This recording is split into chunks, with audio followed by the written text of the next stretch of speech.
Ito lang yung solusyon para kung yung anak niyo po ay nasulatan ng classmate niya ng name niyo po gamit yung pencil pen, mahirap talaga yung burahin pag alcohol.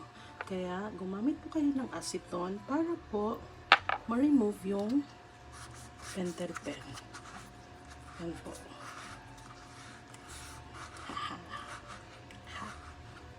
Mom hack.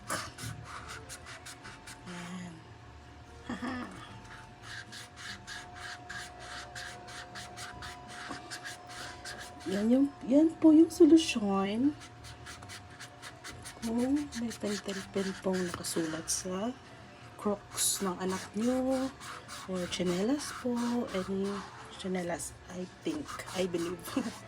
Yan, nawala na po. Yan lang yung solusyon, acetone lang, okay? Okay, sana po may naitulong ako. Bye-bye!